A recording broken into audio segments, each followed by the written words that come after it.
for people that are impatient for saying, what is it, the 6 months or 12 months until you can pick your entire box. But besides that, everyone covered the basics basically of what I thought.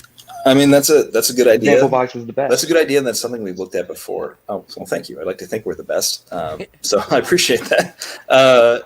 The original Vape family. Yeah, literally the original Vape family. I don't know another one that was around before us, frankly.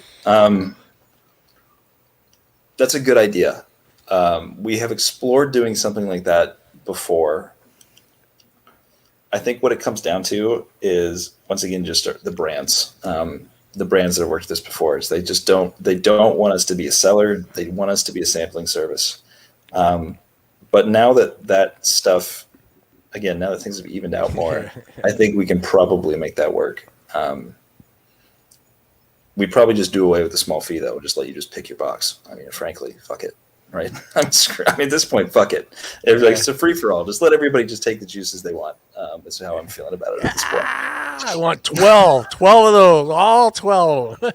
So, we'll work it out for sure. Guys, this was great feedback. Honestly, this is really good.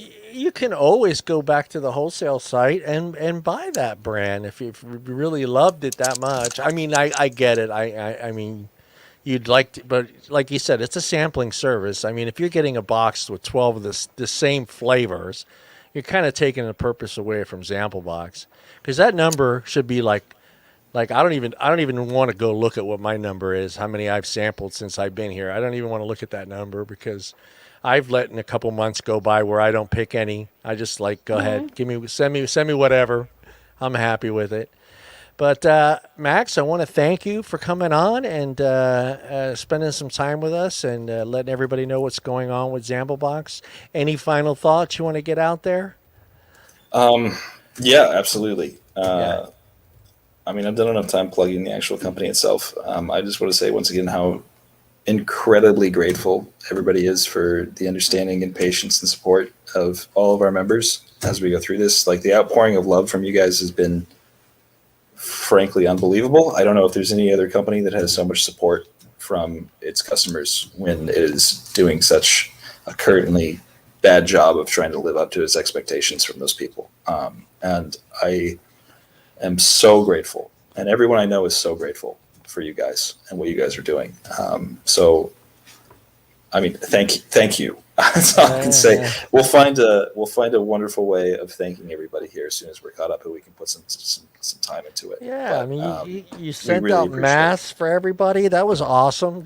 Everybody got their mask. We should all put our masks on. No, I'm just kidding.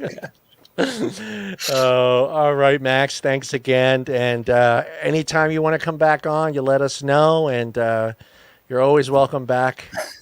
Always well, welcome. I mean, I'm down to. We might still have a repository of truly horrible juice that we could ship you guys if you want to actually do this. I'll do it. I'll do it. We'll do it. I'll fucking do it. I don't care.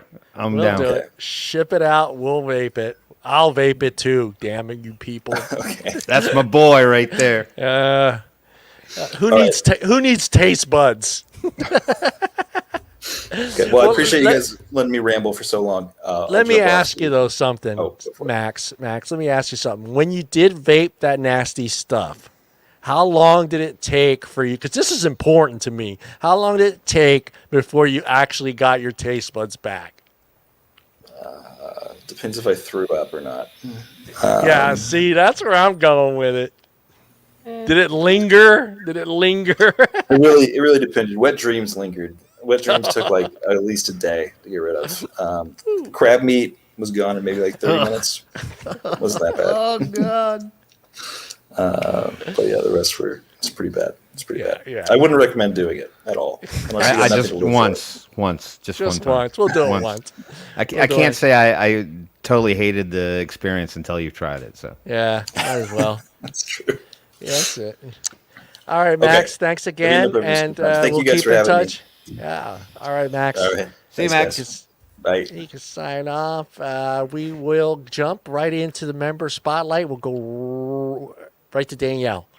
Danielle, ladies first. Say hello to everybody. Great. And tell Hi, us your everyone. Zamplebox story. My Zamplebox story. Okay. Let's see. It's funny. I was actually trying to think of like how long I've been vaping before. We're coming up on 5 years now. I actually started vaping the day that the regulations hit. Kind of ironic. Um, So but 2016. yeah, August 8th, Yeah. 2016 Yeah. was my day that it was my quit date. So Yeah. um, I actually knew nothing about vaping at all. I used to go onto Reddit and learn about vaping. It was definitely a male-dominated industry, and I didn't know anybody that vaped at all. So I learned about vaping a little bit on Reddit, and I think I saw an ad for Zamplebox, and I was like, yeah, let me try this. This sounds pretty cool. It's better than the juice that I was trying to get, like reading about, and I didn't really know what to get, just random suggestions from people. But I had joined Zamplebox, and I had it for maybe a couple months, and I shared a promo on my page, and my brother had seen it. And I actually didn't know that my brother did either. And up until that point, I didn't even really have much of a relationship with my brother. He's my half brother, so I didn't even like meet him or anything. So he was like, "Oh my God, you vape? I vape too." And he's like, "I'm a moderator in the Zamplebox Lounge. Like, have you been to the lounge?" And I'm like, well, "What is that?" So he actually got me to join the lounge, which was totally awesome because it was my first um, introduction to the Facebook vape community. So this was like my original family. It really allowed me to develop like an awesome relationship with my brother. He's no longer a moderator in the lounge or in the lounge at all, I don't think, anymore. But just to like have that as a basis was really super cool. I ended up moderating the lounge too.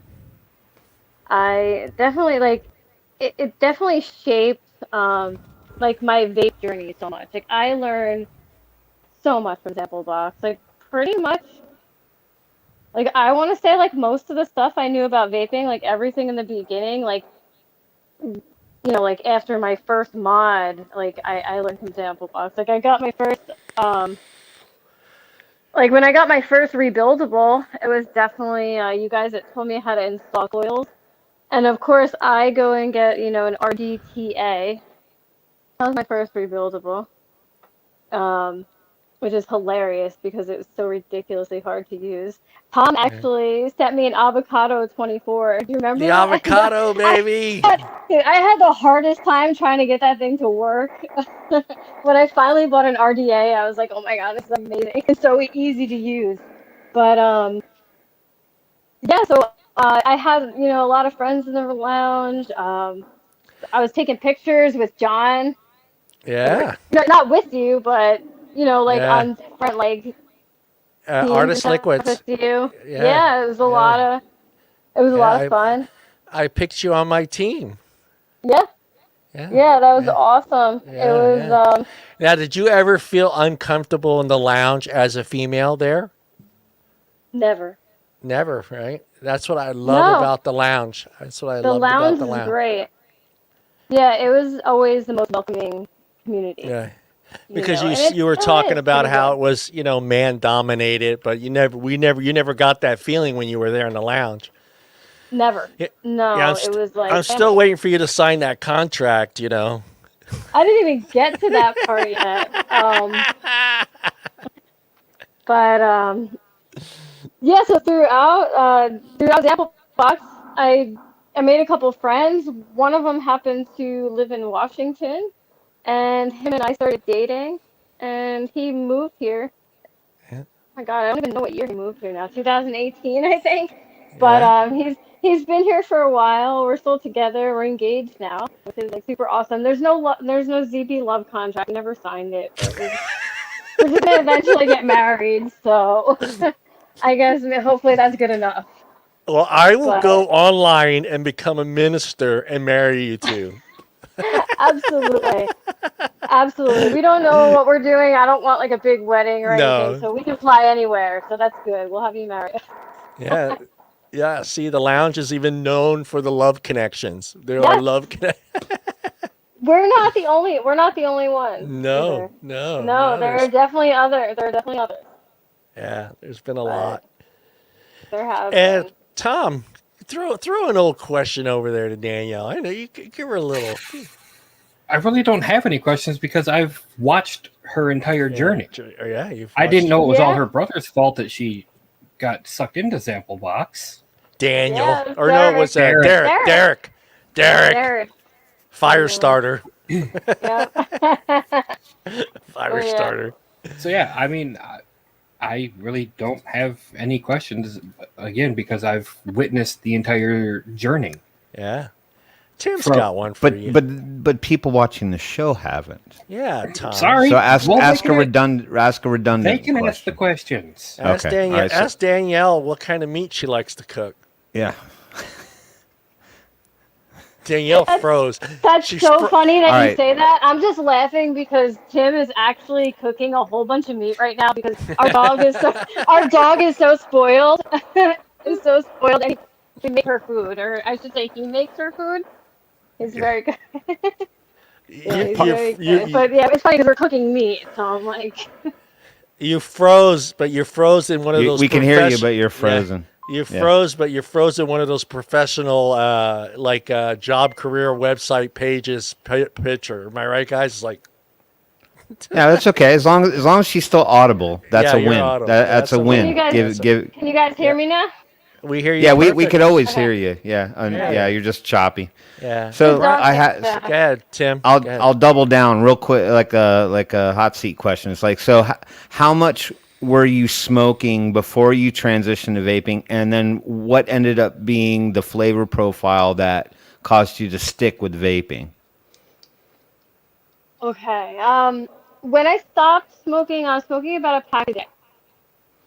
And the first thing that I wanted to try was actually I wanted a dessert. I wanted like a vanilla coffee kind of flavor. And it was pretty bad. And then I wanted another dessert, and it was a raspberry cheesecake, and that was even worse. Like it made me almost dry heave. Like I can't vape cheesecakes or custards or anything now because whatever flavor was in that or that they use, if it's in the juice, I just know. Like I gag. So I ended up doing a fruit menthol. I had smoked menthols. I was trying to get fully away from it, but I found that the fruit menthol worked, and then I gravitated away from menthol for years, and now I'm back on fruit menthol. So Yeah. Yeah. Brian, you got a question for Danielle? I'm in a math question with Zach here, so I'm kind of going back and forth a little bit with that calculation. Yeah, Zach will get you pulling hairs out of your head, dude. No, I've What's up, actually JT? got something for it.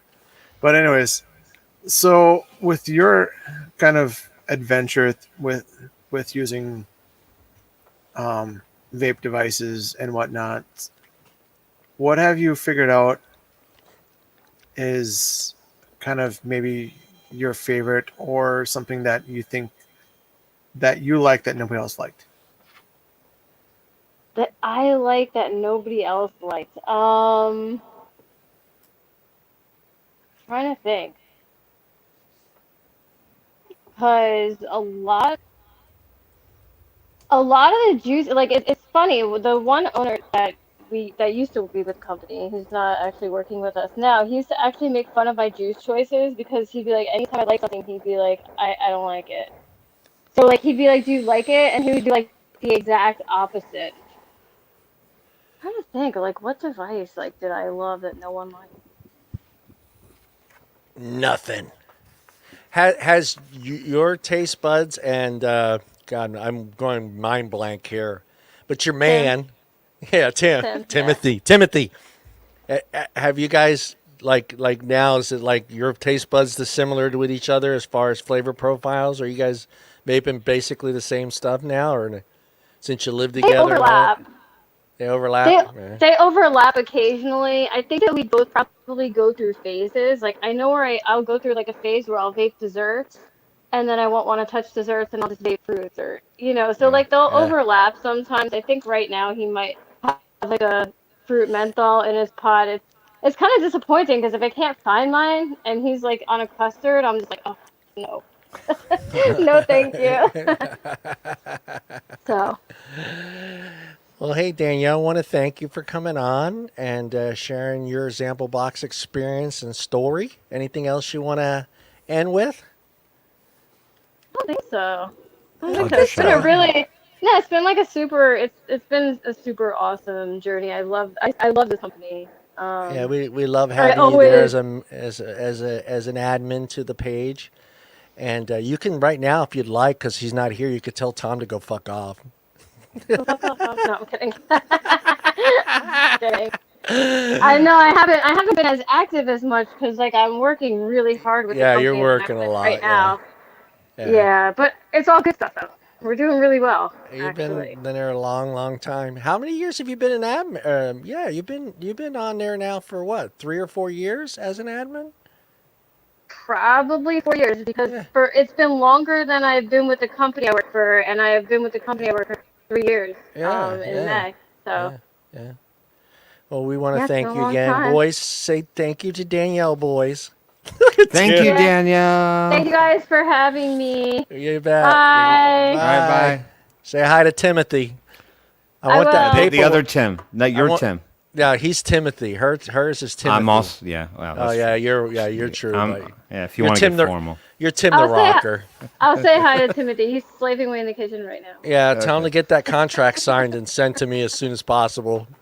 Will do. We'll get right on All that. right, all right, All hon. right. All Bye. right. Thanks, Bye guys. bye. Take it easy, Bye. everyone. Bye. Bye.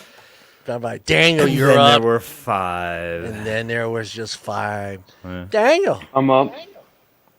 share Said your hi, Mom. story. Share I your guess I'll just story. get into it. Let's see.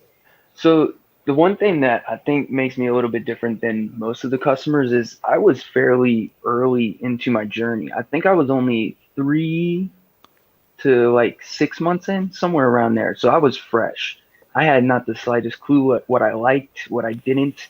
Uh, and I found out about Zamplebox. I don't even know. I think I might have seen one of John's posts on Instagram or someone's picture, something Yeah. like that, something Yeah. random. And I was like, oh, that's cool. Kind of pick as you choose, kind of guessing or a surprise box. And I was like, all right, let me get it. And I just got the drop RDA. Yeah. So my first box aligned with my first RDA. And then it just, I started learning everything that I didn't like, everything that I did. Uh, and I blame Samplebox for not going back because I was constantly getting bored. I started off with just menthol. Yeah. I was a pack a day for 12 years, and I started on menthol. And then my first 2 juices were Cinnaru by Cloud Thieves, I think it is, and Brood, uh, which was the Brazil one. God, I can't remember what Rio. which was a hazelnut coffee. And then from there, I found Zamplebox, and it was just over. And I've been smoke free since 2018. Man, And yeah, what I remember about you the most is you hit that family page hard that first time you came on. Daniel had question. You were like on the whole feed. It was a question from Daniel, RDA question. How do you wrap the? Mhm. I mean, you hit the page hard. You felt comfortable? You were getting your answers quickly from pretty knowledgeable people, and Yeah, I mean, it felt like you were just kind of talking with family. I know that sounds stupid, but that's the name of the group. And yeah, it felt like you were with family. You could get a wide variety of answers from, the experience to the newbies, to the pods, to the RDAs, to the sub ohms. And it, it, it just, everyone was so helpful. No yeah, one was like, oh, here we go, answering this question for the 50th time. yeah, And it entered the realm of hobby for me. I yeah, enjoyed it so much that it just became part of my life, and Zamplebox was basically a huge part of that. And yeah, I remember just the endless amount of questions I had, and yeah. everyone answered them. And now I'm answering those questions, I, so I, it feels good. I wanted to kill you back then because I used to get all the notifications. It's Daniel. Daniel, another question from Daniel. And I go on there and I go, this is a good question, and it was just like even before I got to answer your question, I looked and you had 15 comments already. So I Mhm. really it made my job easier knowing, and the rest of us are all admins on there except for Brian. It makes like now Tim's just hammers that page, huh, Daniel? Oh yeah. Tim's the hammer. Tim and I mean, Chris. I tried to. I remember where I was and how I knew nothing and how dangerous, knowledge can be, especially with battery safety and Ohm's law. And it it was just such an easy transition, and everyone was friendly, and I never felt. I don't know. It was just very welcoming, and it's a good place. Even if I stayed in the group just because I felt like they helped me so much. I might as well help anyone that's new because now I have the experience. Yeah. Why not just pay it forward, Yeah. and give that knowledge and safety out and experience like we all do. Yeah, you have been. That's what I was going to touch on next was how much you help some of our other members on the page answer questions as far as even making e-liquid. You've been helping Oh, customers. that's my new venture. I've That's done just everything now. And I think after this, if I ever get bored, which I won't, I guess I'll look more into coil building or something. But that's a beautiful thing. Anytime you get bored, you can find something else. And right now, making it is so much fun. So I've been enjoying that a lot. Yeah. Uh, Yeah, and unfortunately, we've been feeling the impact as well from all the laws, So it kind of sucks in that aspect, but we're all gonna make it through, I think. Yeah. Yeah, you're starting to see the DIY groups having some issues as well as far as tobaccos. I mean, Um, tobacco as far as nicotine and stuff. it's the Nick is almost impossible to get or super expensive. What really scares me is you have a lot of people such as Tom in his instance where they're in the middle of nowhere Tom looks and up. they're freaking out, you know what I mean? And they're just rushing into this. And this is stuff you have to, it's the same thing as rebuilding. You got to study a lot. It can be very dangerous. And it's crazy because it's been an explosion of new vapors and it's been an explosion of DIY. And yeah, it's been fun though. It's fun, yeah. Tom, ask Daniel a question.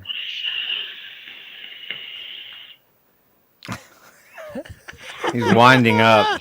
I have my Why do you question. why you do this, Tim? Go ahead. Okay. No, I was gonna. Well, see, I've known Daniel for quite some time, so I mean, we have a bit of a history just due to the family member Virginia lounge. brothers. Yeah, exactly. Yeah, it's true. We both come from the same neck of the woods. Matter of fact, I don't know where your shop is now, but you were working. You're about 20 minutes away from me. Okay, or yeah. So less. you were. Are you still in Fairfax? Yep. Down in the city. Okay.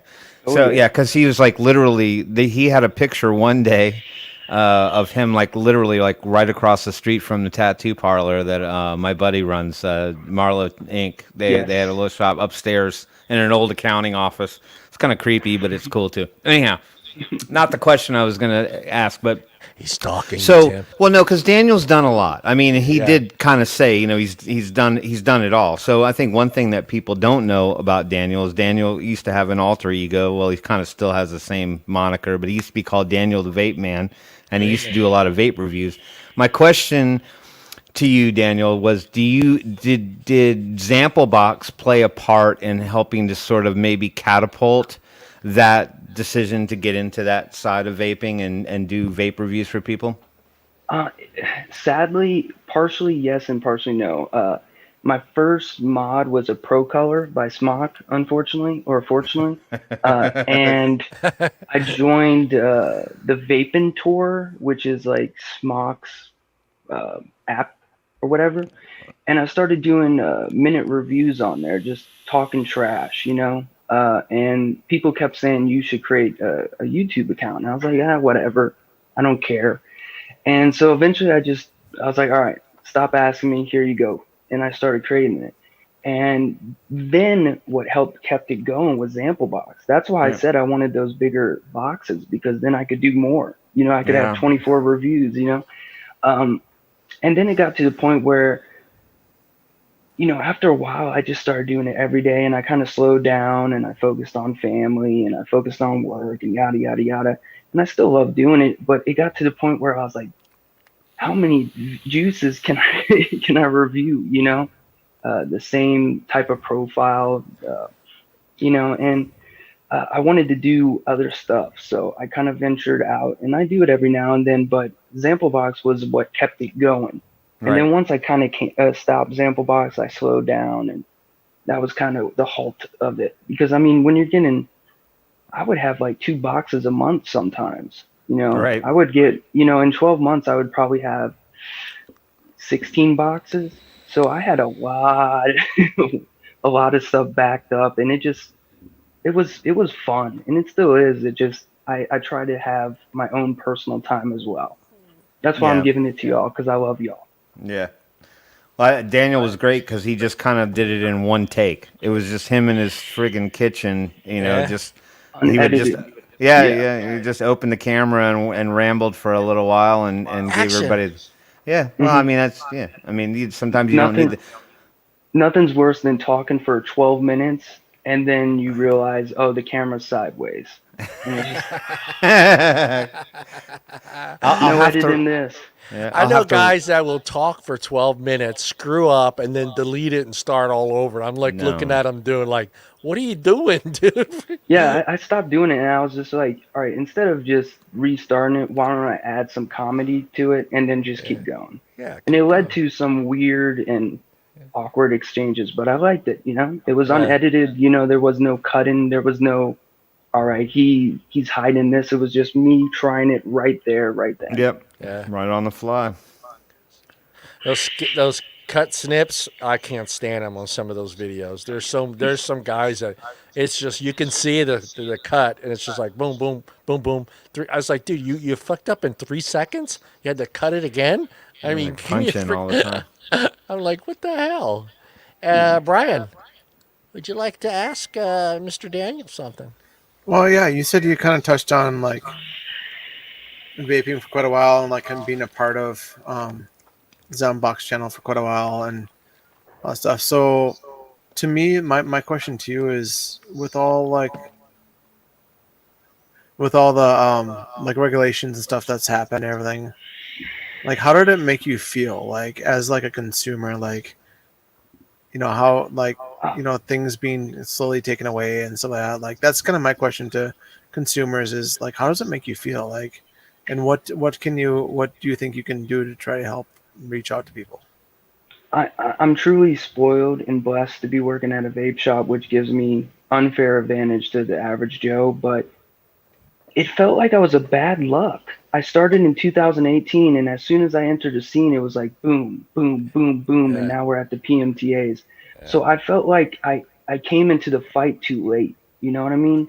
Even though the fight's still going, I felt like a bad luck. Like, I heard about vape and it was still going on and nothing was going bad about it. And it was a wild west when I entered. You had all these crazy bottles and mods and, as soon as I entered, they're like, hey, that's bad. I'm like, what? I just got here. I just Yeah. got here, man. It was very depressing because you knew how valuable this was to a lot of people and a lot of people that don't even know. And you realize how awesome this is after being lied to for a decade. And you're like, this is awesome. What are they talking about? And it just was kind of a giant melancholy cloud. But I mean, the thing that kept me going is everyone in the community is awesome. You know what I mean? So I don't think we can die. Yeah.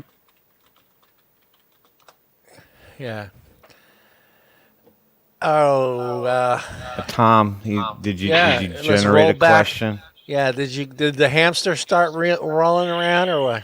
Slowly, yes. Yeah, I'm okay. transitioning from here to vacation mode. Okay, give me a break. Part timer. I'm surprised you didn't ask me about the Packers. Nah, I don't bring up sports stuff here. They have a show for that crap on Mondays. And besides, it's baseball time, so it's with the Brewers. That is true. Anyway, my question is, how many devices do you currently have, and which one is your favorite? Well, thank God I don't have a wife. Let's see. He's still using that original smock mod that he got back in 2018. No. I gave that to a smoker. My favorite mod of all time is the Rage. Where is it? Right Rage. here. That is the favorite one. The one that I'm currently using is one of my great companies, Wismec.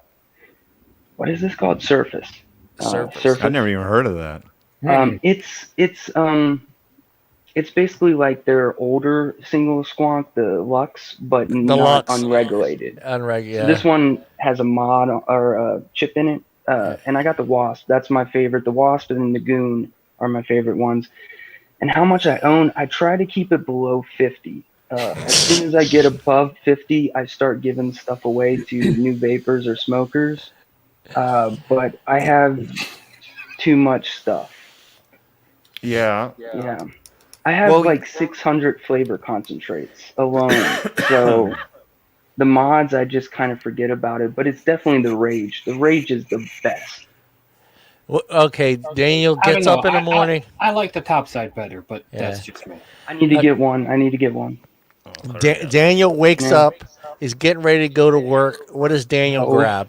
What does he grab? What is he grabbing every day when he walks out that door? I go on binges, so it's either an RTA or a squonk, no matter what. If I'm going to a restaurant, I'm stepping outside. I don't want a pod or anything like that. I have them as backups, like if I go to a funeral or a wedding, but I just go outside. I like I just like the flavor off of bigger stuff. But squonk and RTA always. Yeah. Well, Daniel, we want to thank you for coming on and sharing your story. Put that down, Tom. Put it down, Tom. Any final thoughts you want to throw out there? Let's go. Go. No, I mean, I just any words of wisdom for a newbie? Throw them out there. Oh, for newbies. Throw me some words of wisdom. Never give up. Keep it simple, and never give up. You will find something that you love and stick to it. But don't be afraid to try new stuff. You were asking Danielle what's the weird niche kind of stuff she likes. I didn't realize I would like florals. I didn't realize I would like tropicals, stuff like that. So don't be afraid to try new things, but don't give up. It's one of those things where you might get bored after a while. Try a new device. You'll find some and it'll keep you going and you'll get better and better. And I don't miss cigarettes at all. One bit. Yeah. Awesome. Everybody thank Daniel. Thank you, Danielle. Thank y'all. I'm gonna steal Tim's thing. Oh, there you go. Horns up. What do I do with my fingers? What do I do with my hands? I don't know what to do with my hands. All right, Daniel. Thanks again for joining us, and thanks, brother. Thanks for always being out there in the chat as well. We want to thank you for that as well. You're always in there, and we appreciate seeing your name up there. Mm-hmm. Tap, tap, tap, tap, tap, tap, tap. Tap, tap, tap, tap. Fist bump. It's the new 2022 thingy, or 21. Everybody, no touching hands anymore. All right, Daniel, thanks again, man. And we'll see you soon. All right, brother. See you. We are at that part of the show where Tim takes over. Woo! I'm on a time limit. Everyone that's out there, this show will run longer than 2 hours today. Deal with it.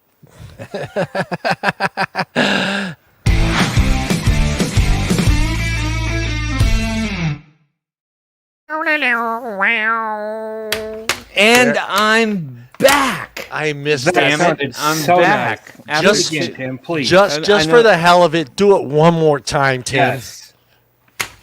There it is. Somebody asked earlier for me to come up with a song for Max or something. They said make it rock and roll, and I couldn't really think of anything. Like I couldn't go off the cuff, or be original in that moment in time. The only thing I could think was to resurrect the old "Welcome Back, Kotter" song. Welcome back. But then you gotta and I can't do this, so forgive me. It's not gonna sound right. But you bring back the "Welcome Back, Kotter" song, and then make it new metal all in the same breath. Welcome back. The dream to your ticket out. All right. Anyhow, that was my new metal impression. I don't listen to that stuff, guys. So I did. I've been tapping like a mad fool. So I'll tap a couple extra times. So I got 3 articles for you. I know I left you hanging on. I left you with the cliffhanger before I left the show a couple weeks ago for some R&R, rest and relaxation, as they say. So I got 3 articles for you. They're all rather short, so we should be able to get through this rather quickly. There's not that much going on. I mean, if you really are looking around for new stuff that's coming up, a lot of it's rehash. I'll have some additional articles next week, so I've got a nice little stockpile. Thank you to all the people that submit articles for me to take a look at. But our first one, let me share my screen. Share my screen. I got to pick what screen I want to share, don't I? That's right. There's very complicated high technology stuff. Bam! So this is a very colorful page. Lots of nice shades of yellow and orange and brown. But New Jersey's at it again, folks. The schools are all up in arms. They're all worried about their kids because obviously this vaping travesty is all about the kids, because we kind of know that there's been a stark decline with youth usage and teen vaping since the pandemic. I think a lot of people would liken that to the fact that the kids are kind of stuck at home now, and they don't have the back doors and the bathrooms and the places to go ahead and get all their stuff. However, they're sneaking it through. But the schools, I think, at least my experience here in Atlanta was that not long before sort of the end of the year, the kids were kind of all starting to go back to school. The school buses were once again running through my neighborhood, thank God, at like 5:30 in the morning, which would wake the dogs up, and then I would be woken up at 5:30 in the morning. So New Jersey's going to try to... I wouldn't say, I mean, this isn't about a crackdown necessarily, but they are trying to levy some lawsuits. So this particular township is not the first one. They're just one of several townships that have tried to raise lawsuits against our old buddy Juul. Juul is the one that all the moms, all the aunties, when they call the vape industry big tobacco, they're not talking about Jam Monster and your smoke device. They're talking about Juul. So the way that this is breaking down is that because the kids are getting ready to come back to school, and the more relaxed COVID situation, the schools in New Jersey are more concerned about another increase or a rise in teen usage or youth usage in vaping, just because there's all kinds of bogus. And I'm sorry for the dog shaking her head. It sounds like I got cows in my back room. So this time it's the Patterson School District, and they're the latest one to be approved to hire on a law firm to file a lawsuit against Juul. And frankly, I am not that upset with the fact that Juul is kind of taking the brunt of a lot of this, although we get lumped into the same category. So the Patterson School District approved a retainer to acquire a law firm on a contingency fee basis throughout the next school year. So this, obviously, we know this school year is out. But we probably should anticipate the schools probably being in full swing next year. So I'm going to guess they probably won't get paid unless they win the lawsuit. But Juul's going to come with all their heavy hitters. A similar school district, West Deptford, I don't know. We probably have plenty of New Jersey vapors in the group. West Deptford retained the same law firm several months ago to pursue basically a similar lawsuit. So and for a metrics basis, this is how far reaching it is. So a bunch of the same kinds of lawsuits were filed, not as a collective, but over time. That it totaled 275 school districts in about 21 states that are all taking the wood to Juul. Basically, they all want money. The Freehold Regional District in Monmouth County filed a separate lawsuit as a way to recoup the expenses of trying to curb teen vaping. I kind of feel like that's the gist of it in totality, is that the schools apparently are doing a lot more to try to curb teen vaping. We'll get to that. I'll list what some of those steps have been. Kids are kids. They're going to get it any way they can anyhow, so it's not really going to change too much. I'm sure they'll probably at least try to at least keep eyes on the situation.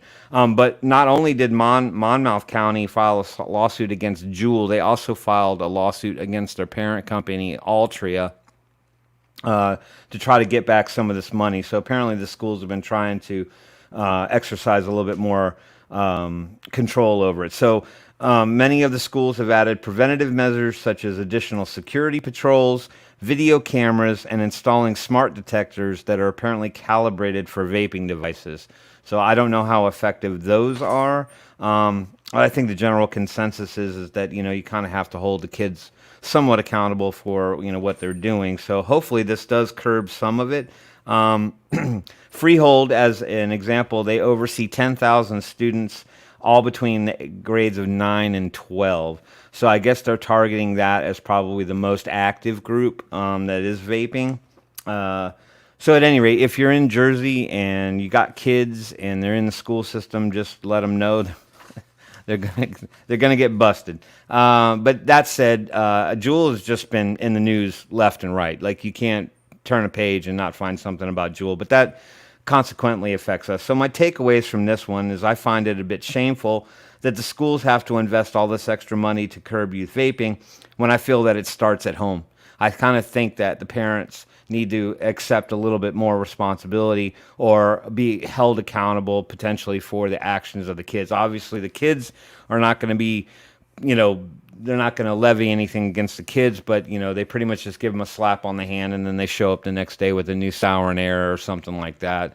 Who knows where they're getting it from. But I think my impression, or at least my gut feeling, is that if the parents are then held accountable for the actions of their children, even though I get it, parents can't be around their kids 24/7, but I think once the parents get held accountable for the things that their kids are doing, you'll probably see another drastic drop in youth usage. Only because, hopefully there's some parents at home that are regulating a little bit stronger than others and not giving them a star for the day just for making a mistake. But I think that you would see some changes there. But that's that one. So just so you know, New Jersey's cracking down and filing lawsuits on Juul. So that was the most recent one in that regard. All right, moving on. This one, actually, I thought was rather interesting. And feel free, guys, anybody want to comment, especially here on the panel. This one is actually kind of interesting to me because this kind of said, well, they're always watching. So this one addresses a team of researchers. I'm not sure where they're out of. I don't know that it said exactly where they're located, but a team of researchers have developed machine learning methods to track the conversations on social media about flavored products, primarily around Juul, once again. But they're going to try to have this roll over to basically all conversations regarding vaping. So they understand and they're well aware of the fact that while advertising with nicotine products is already restricted quite a bit, social media is the primary outlet for most vaping conversations to take place. So whether that would be Facebook, Instagram, Twitter, Snapchat, you name the multiple avenues, they think that on those particular platforms and those avenues that it makes it a lot easier for vaping companies and advocates to not the advocates as much, but it gives the vaping companies an avenue to market to younger people a little bit more freely, since the youth tend to use social media channels quite often. Another big one that unfortunately I probably spend way too much time watching videos is TikTok. So that one I could see certainly being now, me personally, I have not seen a whole lot of vape stuff on TikTok. Maybe I'm just not getting that content. I don't see any. It's your algorithm. If you search it, it's there.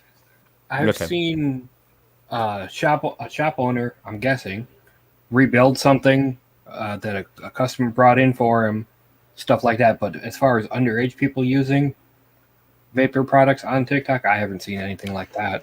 That I have not seen. I haven't seen like kids vaping in their bedroom or anything like that. I think I saw one video today where there was a 21-year-old and she was vaping on a pod system, but can't really fault her for that. She's old enough. So I've mentioned that social media platforms like Twitter, Instagram, and Facebook are identified as places where there's an increased number of discussions regarding e-cigarettes. Twitter for sure. I don't think so much from the advertising perspective. I don't see too much on Twitter in terms of advertising and marketing of products. A little bit here, a little bit there. Most of what I see is the advocacy stuff on Twitter. Mostly just the ants and then the advocates going toe to toe. So this guy, Dr. I'm going to butcher this one. Butcher it. Akdas Malik. AQ, his first name is spelled AQDAS, Akdas Malik, had previously developed AI technology to analyze how vaping companies used Instagram to help promote their products to young people. Now, on Instagram, I will admit I see a fair amount of specifically advertising, whether it be juice companies or hardware companies. Like all the big names are on there. Like you can go on there and start following all those accounts. And I don't know that they specifically regulate how that content is viewed. I don't know that they have like a little thing that says it's, age appropriate or anything like that. So that Insta has quite a bit of free reign. During that time, now currently with the new AI that they're developing, 30,000 tweets were analyzed and found mostly positive tweets about different flavors. And it's noted that the previous research that's gone on, or the studies that have been done, shows that young people, quote unquote, find e-cigarette flavorings appealing, which is one of their draws to vaping, is that, because of the good fruit flavors and things like that. Apparently that's not an attractant as much as I would say making it something that they would find more appealing to try just because of flavorings being involved. So Dr. Malik also believes that there needs to be an active crackdown on all these things. He thinks there needs to be an active crackdown on e-cigarette retailers offering giveaways, new stock arrivals, discounts, and buy more campaigns. So he thinks that all that should be eradicated. Now I know we kind of live in a time and day where you have to be a little bit more careful, specifically on Facebook. But do giveaways happen anymore? I don't really see too many giveaways per se. I think it's kind of iffy. I think they kind of crack down on that. You got to word them right to get around. It's all in wording. Yeah, I just don't see them as often as we used to see them. But maybe that's just me. So his team hopes that the new AI. This is where you find the enemies in the haystack. He said he hopes that his new AI tools, and they're built on the Google BERT platform, can be used by regulators, specifically the FDA, to help monitor how vape products are promoted to the younger generation. So I don't know. I'm pretty much reporting on this. So if there's anybody in the vapor industry or uses those platforms to advertise, just know that you're being watched. And specifically how you might be marketing those products. You definitely don't want to try to make it sort of glean into that arena where it could be used for kids. So I mentioned Google BERT. So I just wanted to give you guys basically a breakdown of what Google BERT is. It's relatively new machine learning technology that uses natural language processing to determine or predict sentiment.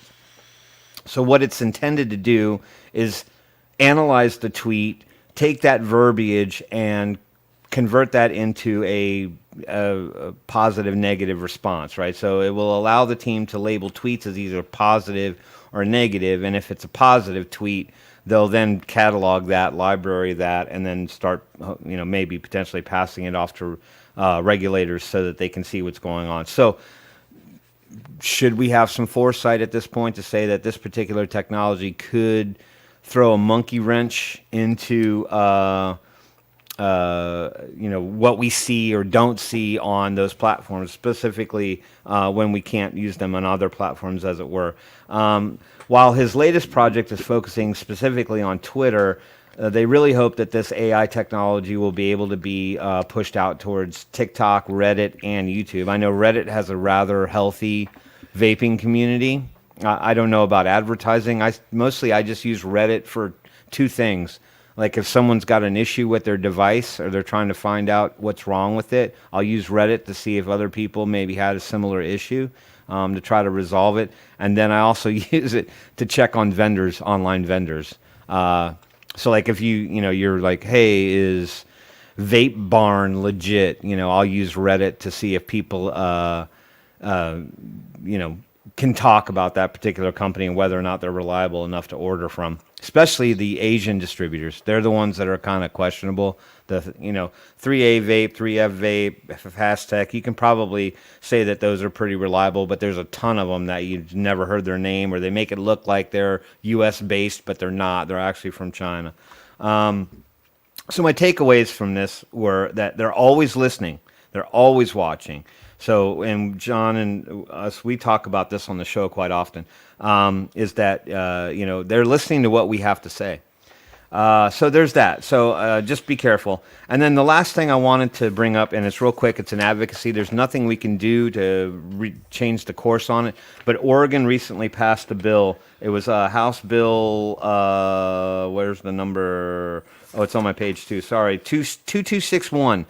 In Oregon, they've now banned the sale of vapor products online to try to curb teen access to those products. So with that said, I apologize to all the people in Oregon. It's all your fault, Tim. It is all my fault. That happened on May 26th. It's now on the governor's desk. So if you got anything to say about it, hit her up. But I bet you she's going to sign it. Yeah. And that, my friends, is your news for the week. Is there anything on CASA's page about that?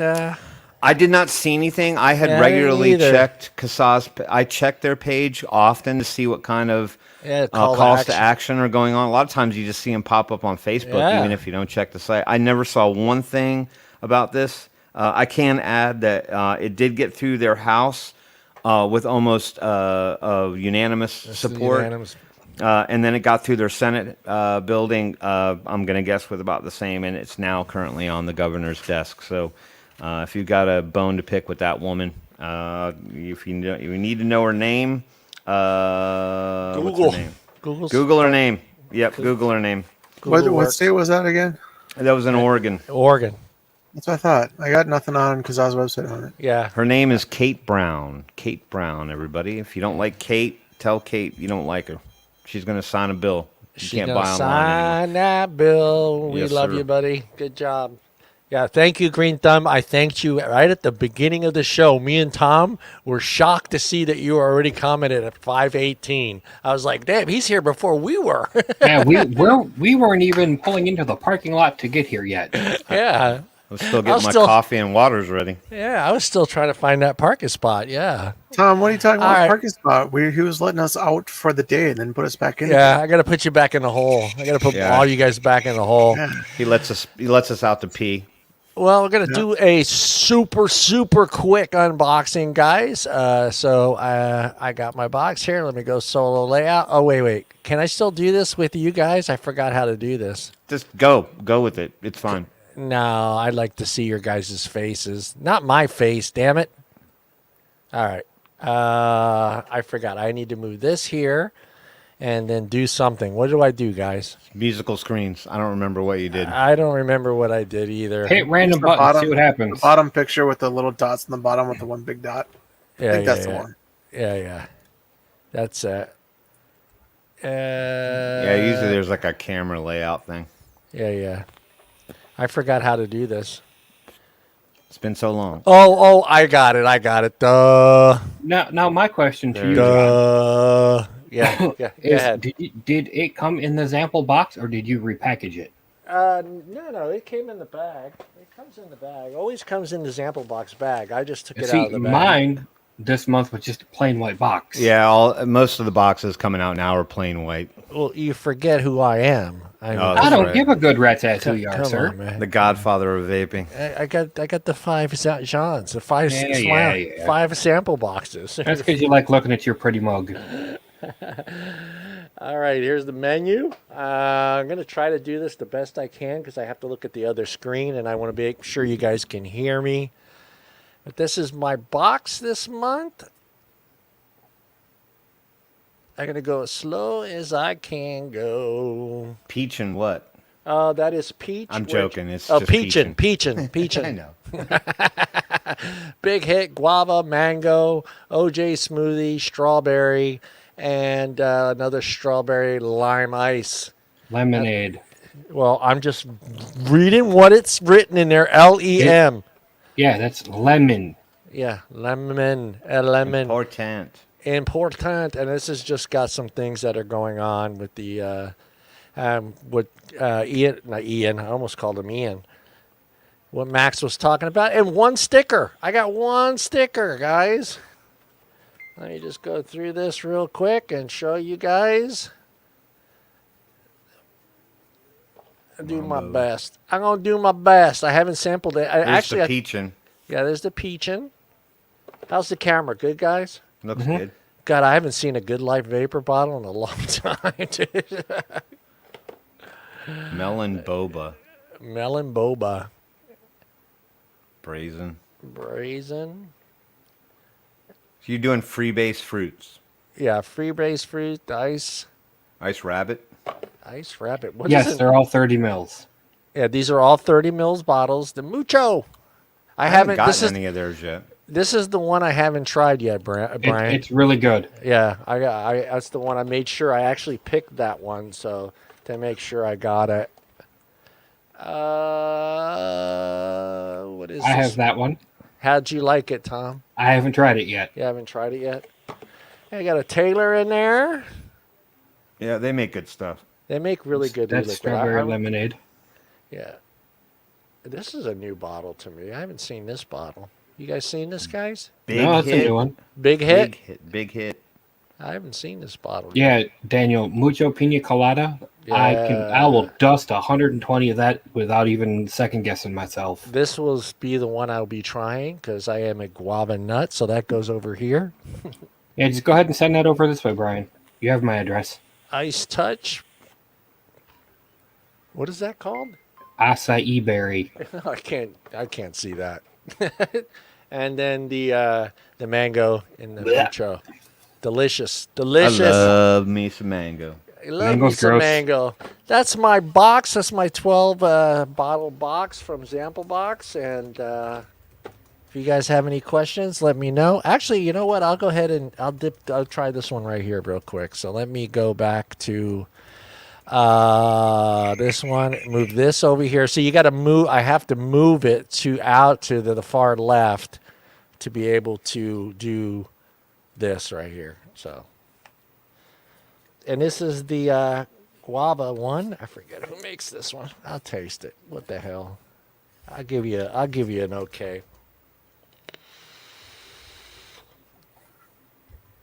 Oh, that's really good. Really, really good. One more.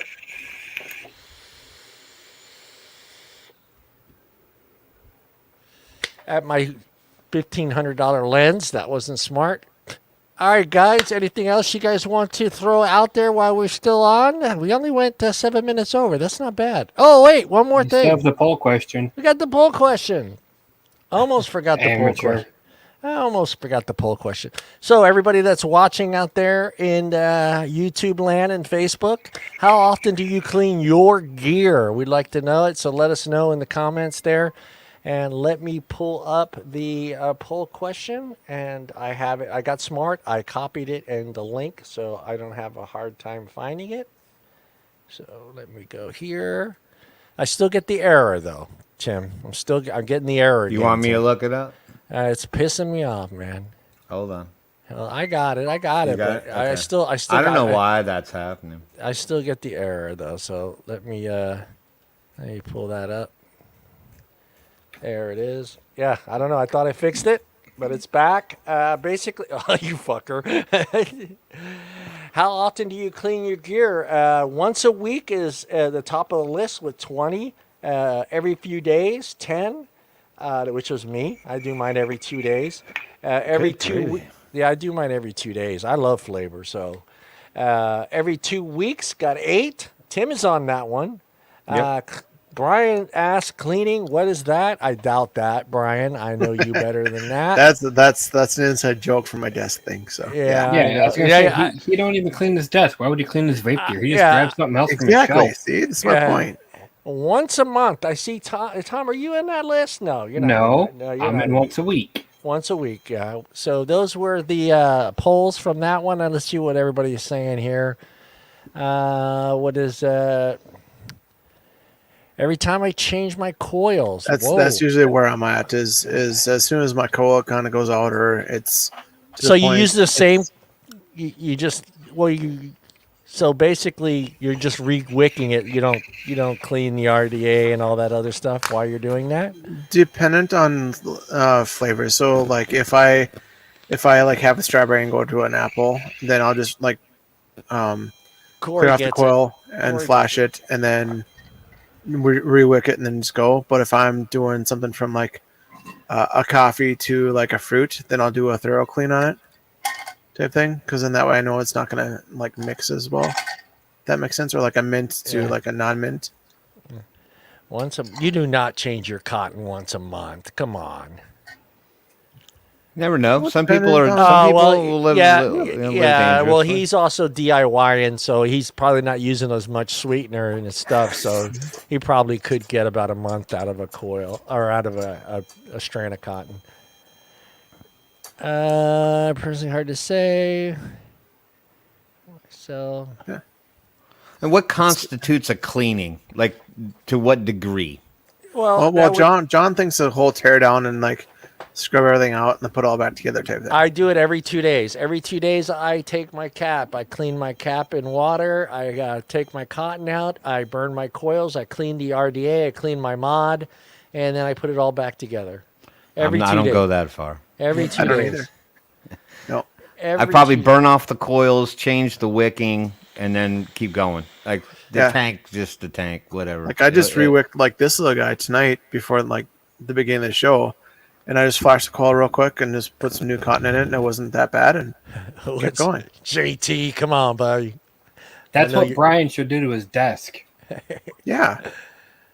I'm loving the new RTA tank and the Aegis X. Nice, nice. Yeah, I get it if you're not doing it. I wouldn't do an RTA because I wouldn't change it every 2 days if I was using RTA every day. I'd probably go a week and then clean and then complete cleaning of my RTA once a week. But with an RDA, it's every 2 days. I don't as soon as my cotton starts to sag down, I change it. And that's about every 2 days for me. So I just don't have the moxie for all that. I got to find a happy medium between partially cleaning and getting back up and running as quick as possible. Man's lungs are black. Yeah, I mean, once a month. All right, guys. Hey, good show, guys. Thank you, everybody out there watching us tonight. I hope you enjoyed having Max on. We'll get him back on as anytime there's any updates to our Zamplebox family that we need to get out to you guys. Max will be joining us. Let's go back to the old days. Tom, say goodbye, Tom. Goodbye, Tom. You better do better than that. Come on. Oh, all right. Thanks to Daniel and Danielle and to Max. John, let me out of the damn basement. It's hot and smells weird down here. Throw some tri-tip down there for you tonight. Thanks. And I'm going fishing this weekend. Yeah, Tom's going on vacation. Vacation time for Tommy boy. Don't expect me to send any emails or reply to any emails or no. All right, which means send a lot of emails to Tom. Yeah, I want to see the first fish you catch. We want a picture, right, guys? You want to see a picture? Even if it's a little miniature crappie, we want to see it. A bluegill, a little tiny bluegill. Deal. All right, Brian. And then I'll show you a picture of his ass in a pan. There you go. Fry 'em up. Just want to thank everyone for watching the show and commenting. It's always fun, chit chatting with everybody and giving us input. Thank the guests for coming on. It's always great to have people on the show and asking questions. And yeah, that's pretty much about it. All right, Tim, our resident scholar. What do you have to say? I was just going for shock factor there at the very end. So I just really, I want to say thanks to Max for coming on the show. It was nice to have some ZB representation here to get the message out. Thanks to Danielle and Daniel. Wonderful having you guys on the show. Love to hear your stories and love to, you got to share some time with us on the show. Thank you, as always, to everybody in the chat. You guys are the damn best. We love having you here every week. And unfortunately, y'all are stuck with me. So I'm back. So anyway, we'll be tapping again. We'll be tapping again next week, hopefully with more attacks on Juul. Yeah. All right, guys. Thanks again. Thank you, everybody. Danielle, and Daniel. Thank you again. Max, thank you. Thank you to you guys for watching the show. And we'll see everybody next Wednesday. Don't forget, what do we want to see? We want to see them likes, guys. Give us some likes on the page. We don't ask for them, but you know what? We might as well. Everybody else does it. Yeah. So give us some thumbs ups, guys. And we'll like see that video. Yeah. Share like that video. Share. Yes. I'm sorry. Thank you, Tim. I almost forgot. Please share our video. We love to get some new people. Maybe they haven't seen our show yet. Share it. We're a goofy bunch of guys. We have fun on this show. We're a little bit different than any other vape show. And we're about the community, and we love this community. Crazy. Yeah, a little crazy. A little loco. All right, guys. Peace out. See everybody next Wednesday.